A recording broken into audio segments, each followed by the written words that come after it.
Ustaz, maaf, saya maafkan.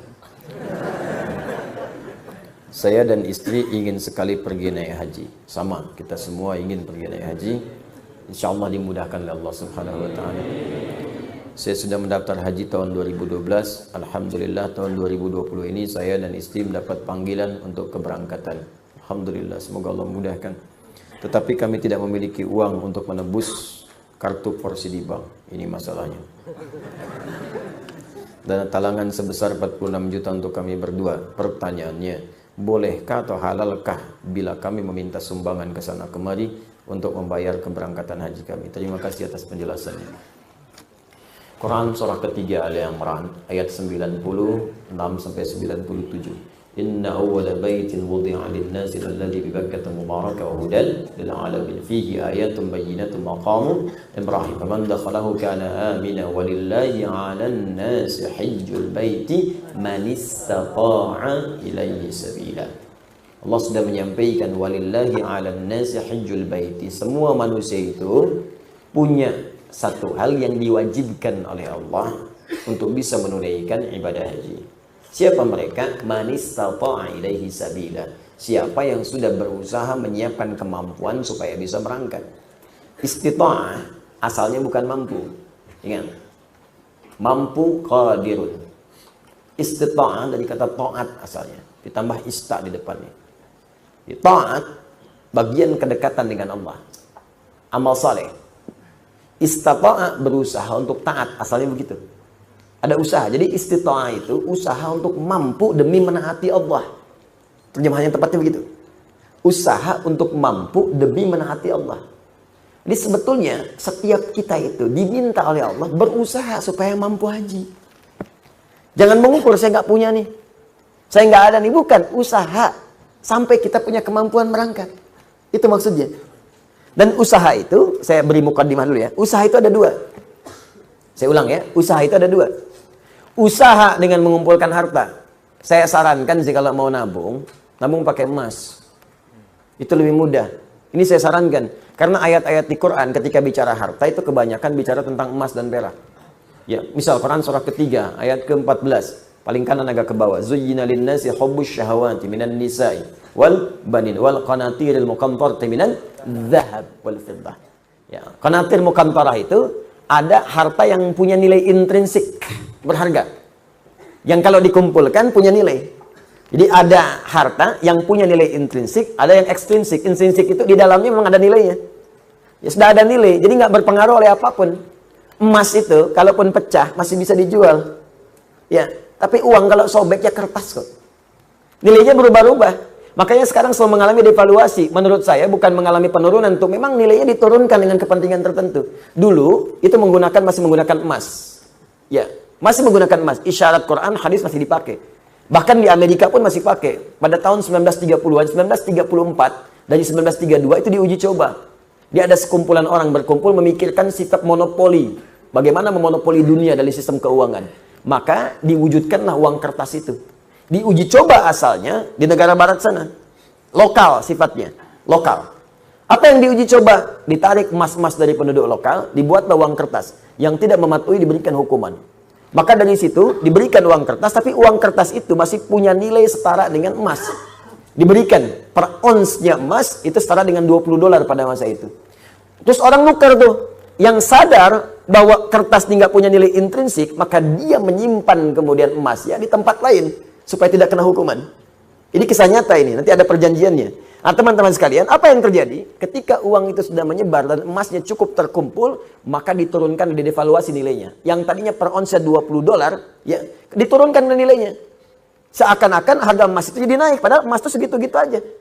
Ya, uangnya turun lagi. Jadi berapa? $35. Ya, nilainya terus bertambah. Jadi seakan-akan jadi mahal gitu. Ya, padahal uangnya diturunkan, nilai uangnya yang turun, bukan barang yang naik. Apa yang terjadi ketika mereka melihat kemudian jadi nilai itu berkurang, si emas itu kemudian punya nilai lagi, disetarakan lagi, akhirnya mereka borong lagi. Melihat uji cobanya berhasil, maka dipaksakanlah ke seluruh dunia. Maka dipaksa mata uang yang kita gunakan untuk turun nilainya. Mata uang mereka naik. Makanya satu kita balas dengan 13.000. Mereka cuma mengeluarkan satu, kita keluarkan 13.000. Dikuraslah kemudian harta benda kita keluar. Paling gampang. Makanya nggak ada nilainya. Tempat lain ada yang 20.000, mereka ngasih 1, kita ngasih 20. Dan yang paling gampang itu kan kertas. Kertas kalau disobek, dihilangkan nilainya, nggak ada nilai. Sudah pulaunya keluar, sudah hartanya keluar, sudah emasnya diambil, ditukar dengan kertas. Mana ada kita nukar emas dengan kertas? Kertas nggak ada nilainya, disobek udah hilang. Bagaimana sekarang kalau mereka hilangkan? Kami sudah tidak menggunakan sistem uang lagi. Sementara harta benda kita sudah pindah. Apa yang mau kita sesali kemudian hari? Nah makanya ini bahasa, ini ilmiah ya, ilmiah. Kalau mau diskusi silahkan.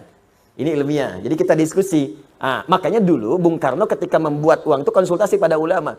Dan ulama mengusulkan tetap berikan nilai intrinsik di uang kertas itu setara dengan emas, sekian ons misalnya. Ya sekian gram, supaya ada nilainya. Kalau enggak itu jadi kertas. Itu sempat dipakai. Coba belajar sejarah yang baik. Cek lagi ke belakang. Dulu nilai uang kita itu ada setara dengan emasnya. Belakangan kemudian dihapuskan, jadi kertas saja di situ. Makanya nilainya semakin melemah. Sebetulnya bukan uangnya yang lemah, bukan bendanya yang naik, uangnya yang dilemahkan. Kalau bendanya segitu-gitu aja, tempe kan gak berubah segitu-gitu juga. Cuma nilai uangnya melemah, seakan-akan tempenya naik, padahal keratnya segitu aja. Akhirnya tempe pun disesuaikan dengan uang. Ya kan? 2.000 tebel, 1.000 tipis gitu kan. Ya, 500 udah tipis dibelah. Tuh kan? Itu coba belajar di situ. Terus ada perjanjian dulu, se-Eropa itu diajak kumpul. Makanya bikin dulu ada The Fed ya, masih sekarang sampai ada. Terus IMF dibuat pada saat itu untuk ngutang-ngutangi. Ya itu ini pelajaran ya, mesti kita tahu gitu ya konteks ini untuk belajar. Makanya ekonom kita itu selain pintar mesti soleh. Supaya dengan kesolehannya bisa memberikan manfaat untuk bangsa. Itu poinnya. Dan kita mesti belajar. Nah termasuk ini bisa dibawa bekal untuk haji. Kalau mau haji, mau umroh, nabung pakai emas. Nggak akan berubah. Nabung pakai emas. Silahkan ada logam mulia, ada dinar, kumpulkan.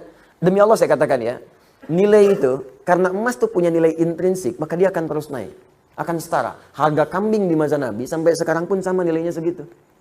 Jadi walaupun orang kelihatan naik sekian juta, dulu cuma 1, sekarang juta. Dinar cuma 1 dinar, selesai. Dari dulu 1 dinar, sekarang 1 dinar. Ya. Dari dulu emasnya sekian, ya sekian. Anda kalau nabung pakai emas, mungkin nggak akan 20 tahun, 40 tahun. 10 tahun Anda pakai haji ONH plus tuh. Kenapa? Karena yang Anda kumpulkan tuh nilainya itu terus naik. Sementara kalau Anda nabung segitu-gitu juga, juta ya sejuta. 25 juta ya 25 juta. Cuman persoalannya ketika berangkat, didevaluasi nilainya seakan jadi mahal. Naik. Di kerja keras Anda itu terkumpulnya cuma segitu.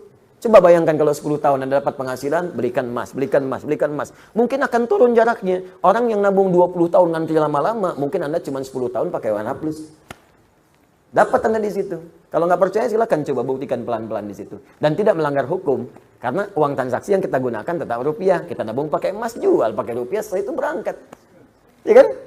Apa yang dilanggar di sini? Nggak ada yang dilanggar. Dan kita memberikan pelajaran bahwa ada nilai di balik itu ketika mengikuti tuntunan-tuntunan Rasulullah SAW dan menghidupkan nilai kebangsaan kita di situ. Jelas di sini?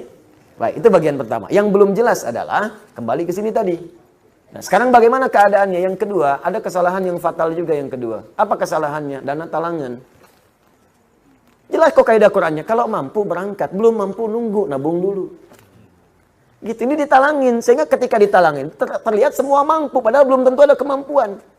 Ketika ditalangi, antrian muncul. Karena semua orang pengen daftar. Karena merasa ditalangi.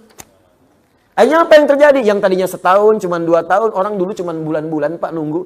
Setahun nanti bahkan ada yang, insya Allah bulan depan haji, berangkat bulan depan. Sekarang nggak bisa 10 tahun lagi. Masya Allah. Ya, barengan sama cucu berangkat. Ada yang baru lahir udah daftar haji. Baru lahir. Ada yang di kandungan udah daftarin haji. Kandungan. Anda bisa bayangkan. Kenapa? Karena tadi ditalangin. Saya sih sering menyarankan, dan para ulama-ulama lain juga mengatakan, berhenti dulu deh dana talangan itu. Berhenti dulu. Ya, supaya bisa menyelesaikan kuota yang sekarang dulu. Kalau itu diselesaikan, yang lain ngantrinya gampang, Pak. Ya, sambil antum nabung dari sekarang. Coba antum daftar sekarang. Belum dilunasin, utang masih ada. Nah, statusnya kan utang tuh. Nyicil sampai 24 tahun. Antum kalau beli emas 24 tahun, 10 tahun berangkat tuh enak plus. Dapetin tadi. Nah, jadi ini persoalan yang harus diselesaikan. Pelan-pelan, dan itu jadi usulan. Boleh diusulkan nanti usulkan kepada Kemenak misalnya. Kemenak menyampaikan, dibahas di atas, jadi keputusan, jadi kebijakan. Boleh, kan kita bisa mengusulkan. Ya, yang tidak boleh itu ribut-ribut, yang tidak boleh makar, itu nggak boleh. Yang tidak boleh misalnya bertentangan, itu nggak boleh. Yang kita usulkan boleh nggak usulan karena pertimbangan begini, itu sah hukumnya. Nah sekarang terjadi seperti ini, bagaimana caranya? Ya sudah ada keberangkatan di depan mata, apa yang ada. Sekarang lihat dulu apa yang paling halal Anda punya, yang Allah titipkan kepada Anda. Itu dulu manfaatkan. Manfaatkan itu dulu. Ya, lihat aspek kebutuhannya. Oh, Masya Allah, pakaiannya terlampau banyak. Terlampau banyak pakaian saya. Insya Allah, bismillah. Yang ini saya sedekahkan. Oh, ini bisa dijual. Untuk nutupin dulu. Ya, sebelum berhutang. Sebelum minta sumbangan. Lebih baik Anda meminta kepada Allah dibandingkan minta kepada manusia. Bagaimana cara minta kepada Allah? Gunakan amal saleh. Datang Anda, khidmat ke masjid, khidmat ke orang saleh, khidmat misalnya ke orang yang ingin tanya. Kalau antum rajin sekali, iya ini ikhtiar saya untuk bisa berhaji. Ikhtiar saya berhaji. Ini rumus ada di Quran surah kelima ayat 35. Paling kanan sebelah bawah. Ya ayyuhalladzina amanu taqullaha wabtaghu ilaihil wasilah. Hai orang-orang beriman, tingkatkan takwamu kepada Allah. Dengan takwa itu cari wasilah untuk mewujudkan harapan dan doa-doamu. Jadi Allah meminta tingkatkan lewat takwa. Meminta sumbangan tidak dilarang. Cuman itu barangkali kurang mendekati nilai takwa. Kalau bisa, berikhtiar dengan takwa. Bekerja dulu, khidmat ke masjid, datangi seperti yang tadi saya sampaikan. Ketika ditanya, akhi, rajin sekali antum di sini. Bukan rajin, saya sedang berikhtiar. Mudah-mudahan Allah ridho dan memanggil saya ke tanah suci. Memang belum dipanggil. Sudah dari 2012, tinggal sekian lagi. Mungkin Allah lembutkan hati orang itu. Kalau dia nggak sendiri ngasih dengan izin Allah, dia berikan relasi kepada yang lain. Rumus ini pernah saya sampaikan kepada teman-teman yang ngaji dengan saya. Dan pernah saya ceritakan. Jadi saya ajarkan, antum belum ada nabung, sudah nabung Ustaz. Baik, dah ini ayatnya, baca oleh antum. Saya kasih ayat-ayat haji. Dari Al-Baqarah 196 sampai dengan 204, ya 204, ya 203 maaf. 196 sampai 203. Dia bacain terus. Satu kali pulang pengajian, dia pulang ke musolanya. Ini kisah nyata. Dia yang dibaca tuh ngimamin di situ, ngimamin baca ayat itu aja. Ayat itu, ayat itu, ayat itu. Nah, satu kali teman-teman sekalian, hilang dia pengajian tuh. Musim haji hilang. Di situ balik lagi. Datang pengajian, saya tanya, antum kemana aja kemarin? Afwan Ustaz, anak izin haji dulu katanya. Haji? Gimana kisahnya tuh? Jadi ternyata waktu kita latihan manasik Ustaz, kita kan suka bikin manasik setiap tahun, terbuka. Bagi yang haji, bagi yang belum haji, supaya jadi pelajaran. Ya, kita adakan di Bekasi dengan miniatur-miniatur, Ka'bah, miniatur macam-macam. Jadi dia ternyata begitu orang banyak mendengarkan, menyimak, ada yang moto, ada yang video, dia menangis terpaku di depan miniatur Ka'bah. Apa yang dia katakan? Ya Allah, saya merasa bahwa saya memang belum mampu. Tapi saya ini merasa seakan di dekat Ka'bah, ya Allah. Berikan kesempatan untuk berangkat sebelum saya wafat. Nangis dia minta. Sedangkan orang yang berdoa saat taklim yang benar itu kan diaminkan malaikat. Apa yang terjadi setelah itu? Dia balik, dia ikhtiar. Setiap dia ke musola dia bacakan ayat haji, bacakan. Sampai tiba-tiba datang orang mendengar penasaran. Pak, Bapak imam di sini ya? Iya. Di musola ini? Iya. Kenapa Bapak sering bacakan ayat tadi? Iya, saya sedang ikhtiar. Memohon kepada Allah, mudah-mudahan bisa haji. Bapak belum haji? Iya, ya sudah Pak, berangkat tahun ini ya. ONH+. Ternyata dia juga seorang yang punya kewenangan untuk memberikan bantuan-bantuan ataupun kuota-kuota untuk itu ONH+. Ya, dikasih ONH+ berangkat ya. Masya Allah. Jadi Allah tuh mudah melembutkan hati orang-orang beriman untuk memberikan cara dari sisi yang tidak diduga. Jadi ini masih ada waktu ikhtiar dengan cara yang tadi. Kalau tidak memungkinkan Anda bisa meminjam misalnya lebih baik. Dengan punya kemampuan untuk bisa mengembalikan.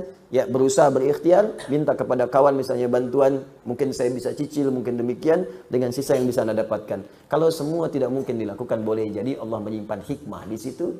Untuk hal yang lebih baik yang bisa Anda dapatkan di kemudian hari. Allah Ta'ala alam bisawab. Ingat, Anda cari haji buat apa? Mabrur kan? Mabrur kan? Jalan birrun itu banyak. Termasuk berinfak pada yang paling dicintai. Itulah yang dimaksud Quran surah ketiga ayat 92. Lan tanalul birra hatta tunfiqu mimma tuhibbun. Ada orang yang sudah mau haji, punya berangkat, punya bekal yang siap, dia keluar dari rumah. Tiba-tiba dia mendengar, maaf, berita tetangganya datang minta bantuan sakit, biayanya persis sama seperti yang dia butuhkan, persis sama seperti yang dia kumpulkan untuk haji itu. Tanpa basa-basi dia berikan semuanya, kembali ke rumah tanpa berucap sedikit pun kepada orang-orang di rumahnya tentang peristiwa itu. Dia nggak haji pada saat itu, dia infakkan pada sesuatu yang sangat orang lain butuhkan. Maka apa yang terjadi setelah itu? Turunlah riwayat mengatakan hajinya, perhatikan kalimatnya, dia mabrur. Dia mabrur walaupun belum berangkat untuk berhaji. Bahkan dari riwayat yang menyebutkan kalaulah bukan perilaku orang ini seperti itu dia berinfak, tentulah belum tentu diterima orang-orang yang haji yang sekarang bertawaf di atau berwukuf di Makkah Al-Mukarramah. Ini ungkapan Namanya mubalaghah. Maksudnya belum tentu diterima, bukan gak diterima, bukan. Maksudnya saking tingginya amalan orang ini sampai belum berangkat pun dia sudah mendapatkan mabrur si Allah Subhanahu wa taala. Maka turunlah ayat tadi, lan tanalul birra hatta tunfiqu mimma tuhibbun. Jelas sampai sini?